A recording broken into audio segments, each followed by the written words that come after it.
Welcome to On the Go with Celico, the podcast where we introduce tips and techniques for job seekers in Southeast LA. Enjoy the episode.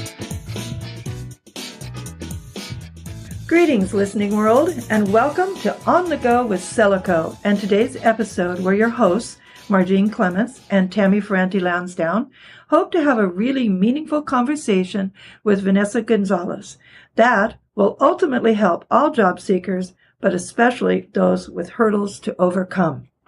Vanessa, you have mentioned to me that you thought you were dressed appropriately for your interviews, but discovered that may not have necessarily been the case. First, give us some details of what you were wearing and the jobs you were applying for. One job in particular was for a restaurant, and I felt that at the time, I thought I was dressed appropriately because I was wearing, a nice top, a nice dress shirt, and slacks and heels. But for a restaurant job, I thought you go to an interview and you dress up. But according to them, I was way overdressed. So, oh, that's really interesting. Yeah, wow. That is interesting because I don't think we've ever heard that before. Yeah, no, we haven't. It was. I don't want to say the name, but yes.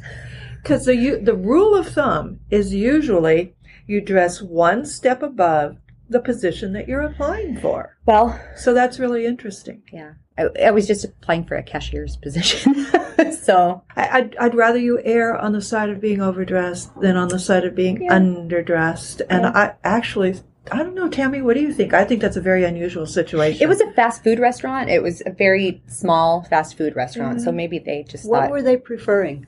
They didn't say. They just said that they thought I was overdressed. So you were dressed like the supervisor. Maybe. Yeah, that is interesting because I actually have never heard that before. I've never heard an employer complain that somebody's overdressed. Their biggest complaint is people literally come in to apply for jobs in flip-flops. Pajamas, yeah. Yes. Cutoffs. Baseball hats. I've seen it. Hawaiian shirts. Hair not combed. And to be honest, what every employer has said to me is that is totally disrespectful. They are not respecting our company. They're not respecting the idea of a job, and they're not respecting me as their interviewer.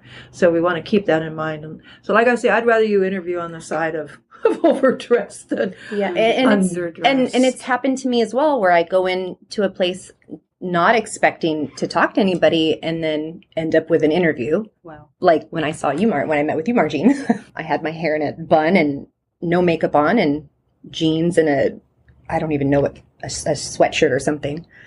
And long story short, Margene gave me a chance. So here you are.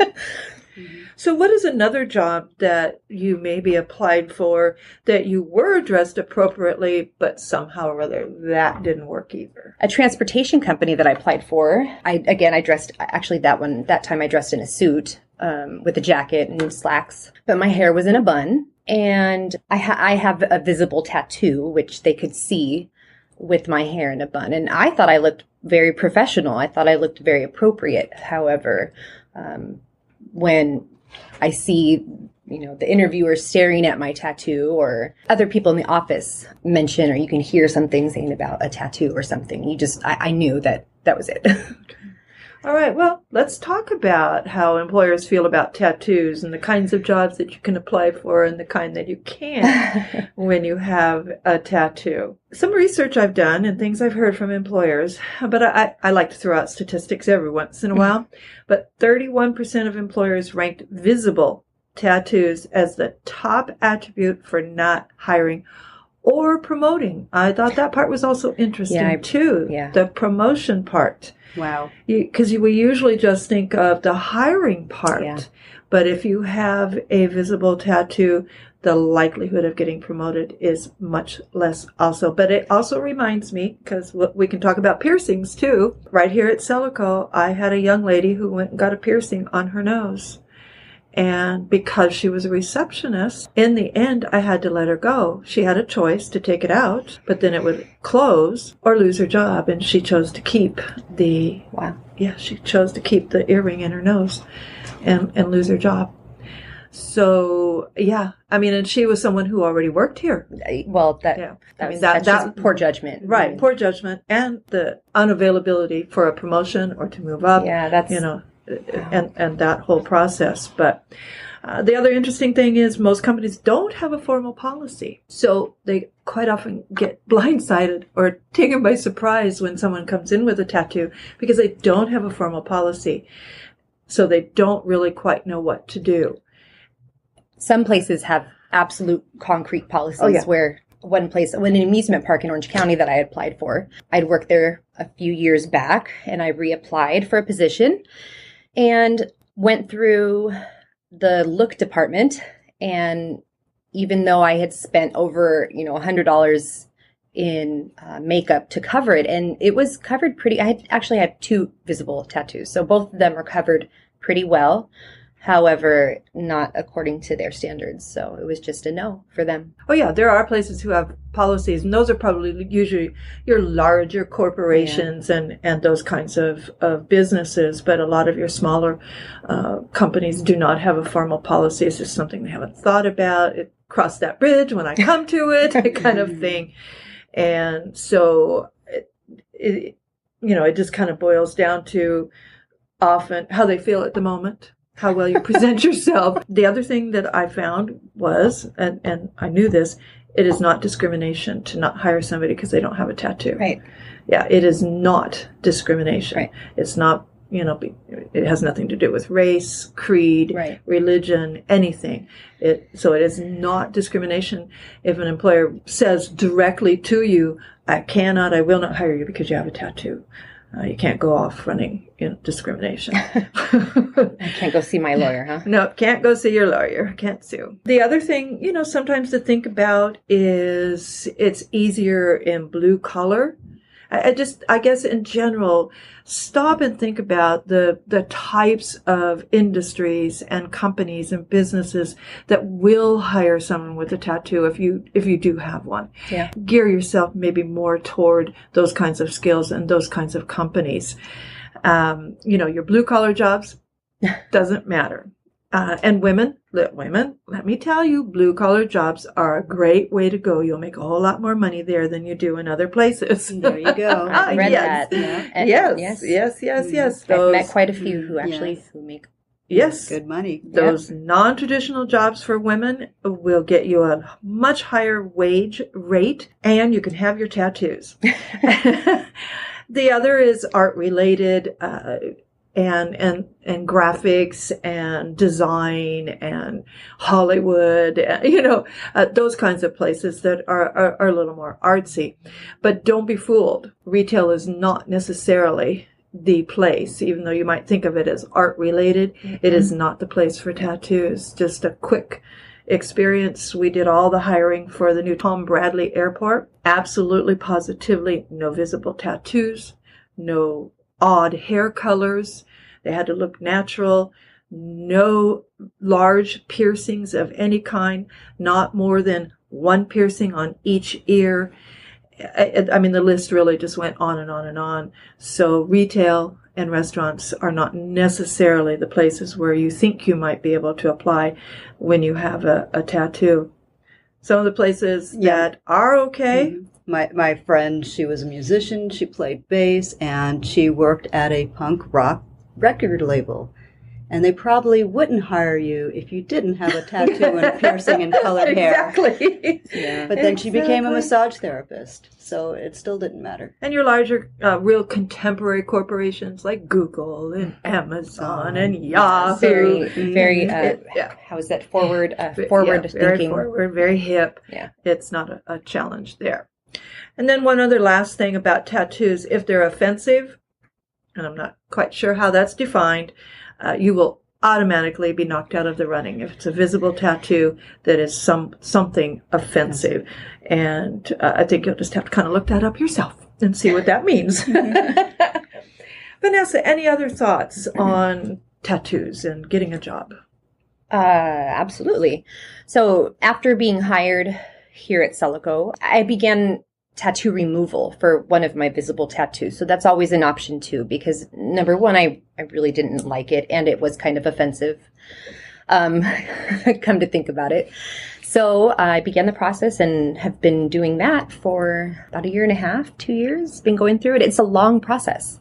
And it's very costly. So Is that a laser removal? it's yes, sorry. It is laser removal, and it's very painful. And I go just about every other month. So There are places that do it for free. there are. Yeah, There are. places that do it for free. Yes. Especially if you have a background or you're homeless Yes. or, those kinds of challenges. There are If places. if it's keeping you from getting a job is usually how they define Oh. what they'll do for free. So Okay. Yeah. Or a sliding scale, too. yeah, Something. exactly. Vanessa, you also mentioned that you thought you would just be able to talk your way through an interview. Well, that sounds reasonable to me. So why do you think that didn't work?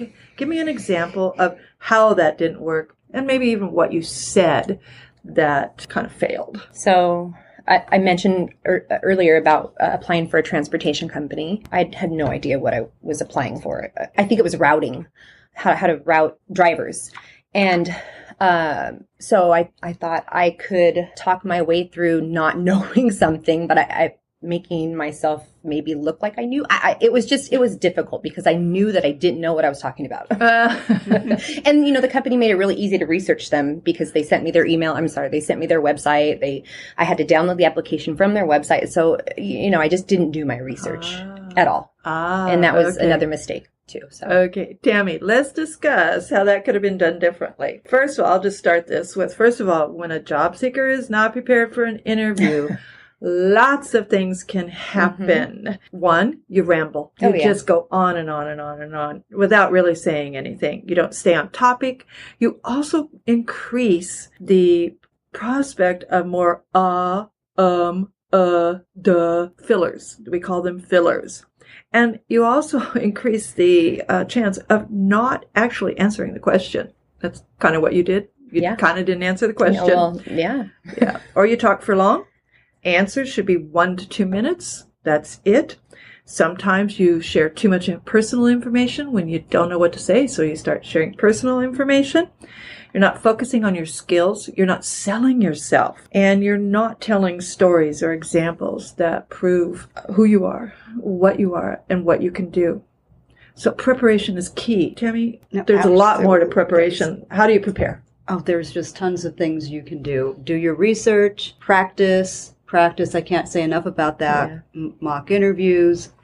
Get comfortable. You want to be confident in not just your appearance, but the way you speak and the way you communicate. You want to be confident in who you are and what you have to offer that employer. And practice is my first suggestion to help you prepare for that. Absolutely. And you did that with me as well. So when I was going through workshops here. So I agree 100%. Now that I know these things, it's, Absolutely. It's like, that makes sense. I wish I had known then what I know now. Yes. Yeah. You said something really key. Research. Oh, yeah. Research. When you're going for an interview, research the company. Oh, yes. Businesses are like people. They have egos. Mm-hmm. And if you can let them know that you know something about their company, what they do, what their bottom line is, what their goals are, you will make such an impression on them. And then, even if you've never done a job before, like you had not done this, you thought you could talk your way through it. There are all kinds of things online where you can go and find out, what does this job do? What does it entail? What are the skills that are needed? What's the labor market information about this position? So that then you can talk your way into something that you don't even know how to do. Yeah. Because most people can figure it out. And I have no doubt that I could have figured it out. It was just convincing him that I would be able to. And if you'd done your research, you probably could have done that. Yeah, exactly. You mentioned something about phishing questions. What do you think are phishing questions that employers ask? At that time, there was things going on in media with people, and not to talk about your personal, which still stands, not to talk about your personal life, your children, your significant other, things like that during an interview. And I kind of felt like hobbies would have been a phishing question because, moms do a lot of things with their children. A lot of my hobbies center around my child. So I just felt like that was an easy one to ask. And I didn't know how to answer that question without including my child. So yeah, it was very difficult. This particular question, when you feel like they're fishing, and there are fishing questions, because employers, when they have 20 people to interview, they're doing two things at the same time. They're looking for the right person, and they're also weeding the wrong person out. Mm-hmm. And so they have to come up with ways to do both. And I think fishing questions is one of the ways to weed out or even weed in, so to speak. I see. But the thing is about the answer is you touched on it. Don't go personal. Don't go personal. Don't talk about personal. I really do think, and tell me whether you agree or not. I think that question, tell me about yourself, is kind of a fishing question. Oh, absolutely. Yeah. Absolutely. And one thing I find, too, is that sometimes you have to pay attention to the question behind the question. If an employer is concerned about childcare, they might ask you a question that's fishing to find out, well, are there any issues or problems that might arise if I hire her? So I think about that question behind the question and address it that way if you think that's appropriate at the point in the interview. And make sure that the employer understands that there are no issues, there are no problems, that you are going to be on work every day on time and be productive in that role. And that's what they're trying to find out, I think. Even with the hobbies question, if they ask you, what are your hobbies? Mm-hmm. They're trying to find out, how vested are you in your hobbies? Is this person so into their hobby that they're going to be calling in all the time or taking off because, I have a bowling tournament. Sorry, I can't come in today. Exactly. Or it's ski weather and I'm gone. I'm out of here. Or you're playing in a band all weekend and you're all tired on Monday and you can't function. Right. And that's the other thing about hobbies. That not even if you're going to call in, but are you spending so much time on the weekend on your hobbies or activities that you are tired on Monday, and so it impacts your productivity at work. So when you're answering those questions, you kind of have to think about those things and kind of downplay maybe your hobbies or the time you spend in them, and and make sure that you are assuring the employer that it's not going to distract from your job, that your job's number one, your hobbies are second, and they're not going to keep you from being on the job and doing on the job. Tie it into work. I remember the story I read about a fellow who loved, believe it was soccer, and that was something they were very, very passionate about, and they played it. So they brought some of the principles that related to soccer into the workplace. Interesting. And just kind of like compared the two, and it just blended together just beautifully. That's the key thing, is even if you're talking about something like hobbies or something that doesn't seem related to work, bring it back into the workplace, back into what your skills are, back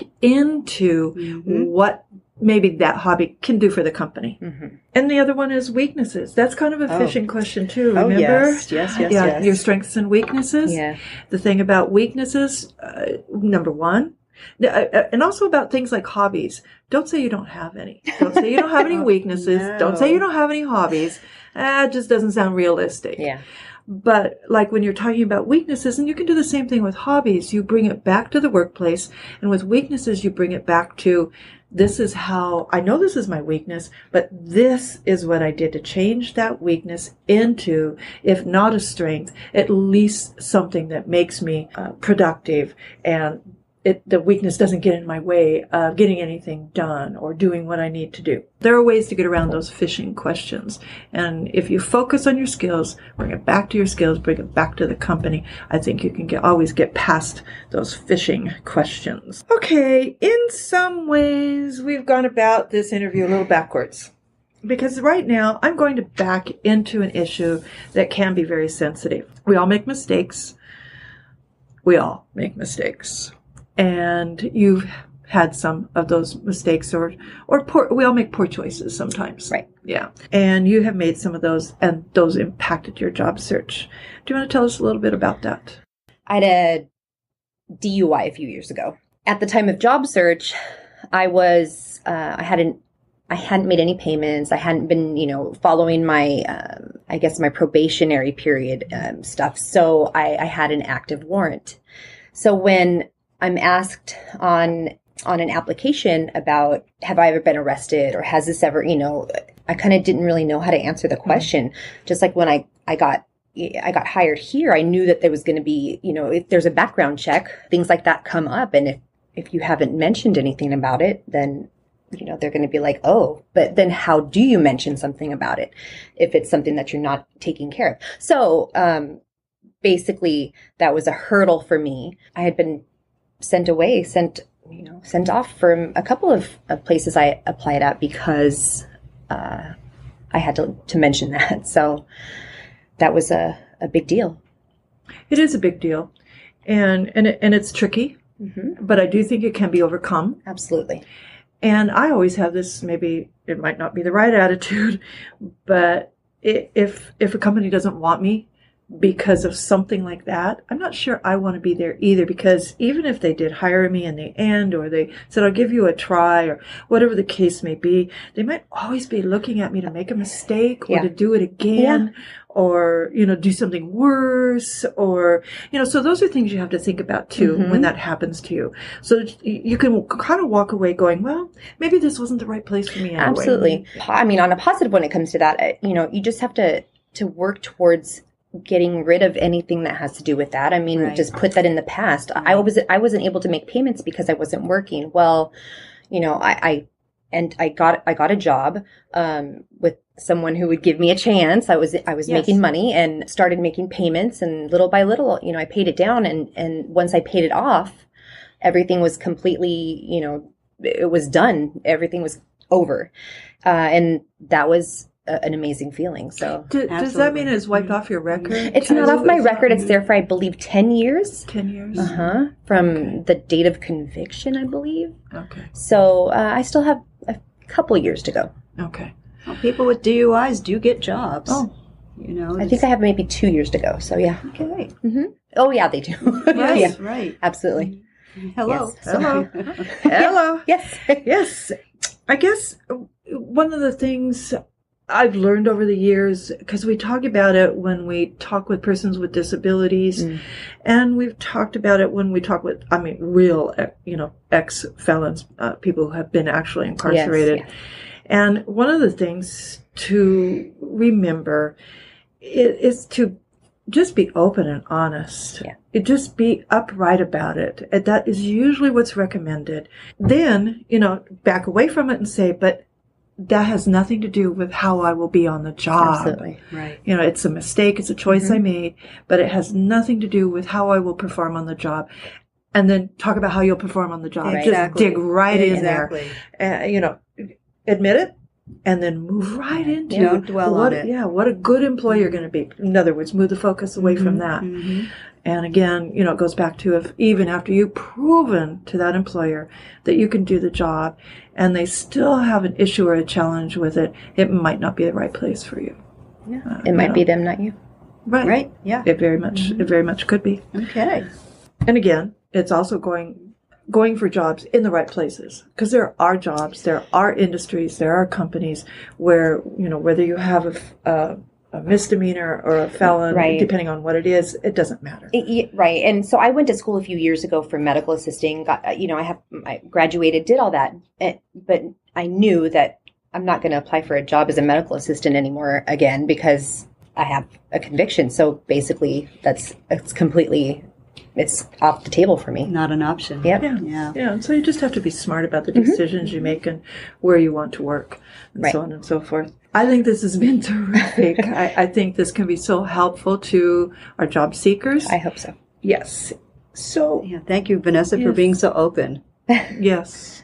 Well, if somebody had shared things like that with me, then I might have, things might have been a little bit more positive for me. So I hope it is for someone else. Yeah. I think this is a conversation we could keep having and going on and on and on, because there really is so much information that we could share with job seekers. But what thoughts do you have to leave with our listeners as we enter a new year? Things may get discouraging, and they will, I'm sure. Dedication and persistence, you'll persevere. So, what is that phrase? Keep on keeping on? Oh, maybe. Is that an old phrase? Keep on keeping on. Keep on keeping on? Yeah. I mean, what's the worst that someone's going to tell you is no? I mean, yeah. And it only takes one yes Absolutely. to get that job. Yeah. Yes. Thank you so much, Vanessa, for your honesty and openness and sharing. And I do hope that we have helped job seekers. Tammy, any last words? No, I think you did a great job opening up and letting job seekers get an insight and not feel so alone. Because sometimes when you're looking for work, you just feel so isolated and so alone. There's nobody else going through what I'm going through. How am I going to get a job? And this really, I believe, is going to, help somebody also might be in a similar position. I hope so. How did you work here? Oh, so I started in a temporary position through a program called TSE. There was a job opening. While I was here, I applied. After my assignment ended, I think about a couple weeks went by, and I interviewed and so it was got a temporary the job. position. It was a temporary. Originally, yeah. When I was here originally, yeah, it was a temporary position. We tried it and we bought it. Yeah, because you were that good. Yeah. Well, and did you go to any workshops? Oh, yes, I did, and I loved them all. The workshops, like I said earlier, had I known then what I know now, and by that I meant, going through the workshops here to learn, which I don't know what I probably would have still been out there. I don't know. In job seeker land, so discouraged and and probably maybe even given up, and who knows, because I was really discouraged. So, yeah. Well, you've come a long way, baby. Yes. Well, with Celico's help, so yeah. And Celico does offer some really good workshops. Tammy, you tell us about them. We cover everything from discovering your skills, learning how to talk about them, how to hunt for a job, how to write a cover letter that'll maybe get you an interview. Mm-hmm. How to write that thank you note, and of course how to interview for a job, how to prepare for that interview, and lastly you can get together with your buddies at Job Club and put your heads together and figure out what's the next step you need to do to get that next job opportunity. Absolutely. Oh, and resumes too, can't forget about that. Good old resumes. So much to learn. Yeah, there is a lot to learn. Being a job seeker, what is the phrase we use?